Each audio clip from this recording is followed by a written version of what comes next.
this question, we first need to know exactly what a space superpower is. The three most expensive space agencies in the world are NASA, which maintains the lead by a huge margin, the China National Space Administration in second place, and Roscosmos in third.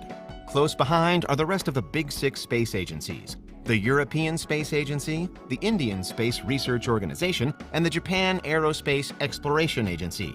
Individual European countries like France and Germany also have costly space programs, but it's ESA we know as a space power rather than France on its own. Consistently, the 21st century has identified China as being the next space superpower as it continues to develop its spacefaring capabilities to match the US and Russia. The US has barred China from the International Space Station, which is why China is currently at work building its own. But China isn't really the next superpower. With plentiful nuclear weapons and the ability to put humans into outer space, not to mention the second largest economy in the world, it's already here. After China, who do we want to watch next? In 2021, all eyes are on South Korea, thanks to the US agreeing to abolish missile restrictions that have been in place since 1979. The restrictions were placed years after South Korea signed the NPT, or Non-Proliferation Treaty, in which most of the world's countries that didn't possess nuclear weapons already agreed not to develop them. The aim of the NPT was total nuclear disarmament someday. As of 2021, that definitely hasn't happened. We have more nuclear-capable countries now, including North Korea and, of course, India, itself a burgeoning space power. But South Korea isn't yet a member of this club, although it did try and fail to develop nuclear weapons before joining the NPT. While South Korea currently maintains its commitment not to develop nuclear weapons, in the 2010s, public opinion began to shift towards a more aggressive defense policy. One of the driving forces behind this change was North Korea's construction and testing of numerous nuclear devices. The division of Korea in the 1940s has led to endless tension between the two countries, including an all-out war in the 1950s. South Korea does have access to many conventional weapons, including short-range and mid-range ballistic missiles, which it will now be free to develop in large numbers, even if none are equipped with nuclear warheads. But just because South Korea now can build missiles capable of hitting targets thousands of miles away doesn't mean that it will. The missiles it already had were more than capable of hitting any target in North Korea. So if renewing the Korean War were their aim, it would have happened by now. A $13 billion cash injection into a new space program suggests that the country wants to use these newly developed missiles primarily in non-violent, non-aggressive space missions, which will enable it to become an even more influential and technologically developed country than it already is. South Korea has been widely celebrated for decades as incredibly technologically advanced, thanks to its high GDP and super-fast internet. And this new space program will help it grow even more. Specifically, the new missiles are going to be used to launch satellites into space for both military and commercial purposes. Where the commercial sector is concerned, these satellites will be an early step in South Korea's experiments with 6G internet. Yes, while much of the world is still uneasy about 5G being widely implemented, South Korea's infrastructure is light years ahead. This definitely won't be South Korea's first foray into outer space, though. The country has long had its own space agency, the Korean Aerospace Research Institute, or KARI, established in 1989. So before we look in detail at what Korea is hoping to accomplish in the future with its relaxed restrictions, what landmarks has KARI already accomplished? Well, not too many. It has developed satellites and launch vehicles and began working on a lunar program before the recent US deal was announced. But it hasn't seen too much success.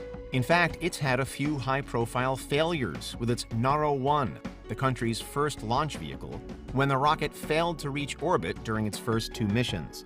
South Korea has also only ever sent one astronaut into space in its short-lived astronaut program. Originally, 2 astronauts were selected from an applicant pool of 36,000.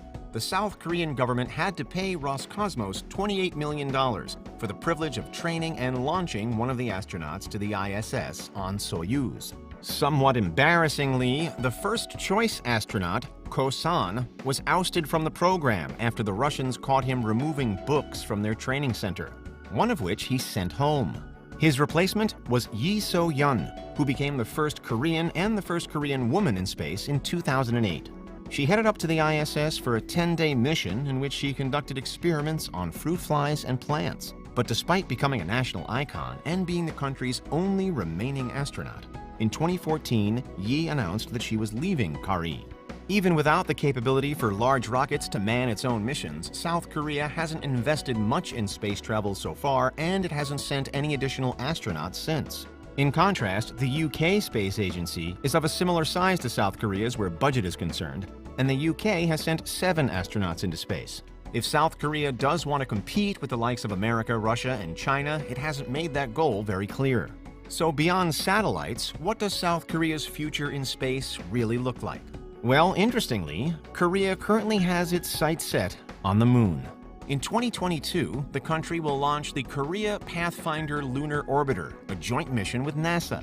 It's also a member of the Artemis Accords, meaning it will support the US and other space agencies in the Artemis space program, the United States' return moonshot scheduled for the mid-2020s. Also part of the lunar program is the development of a lunar lander and rover before the end of the decade, to further support humanity's upcoming moon endeavors.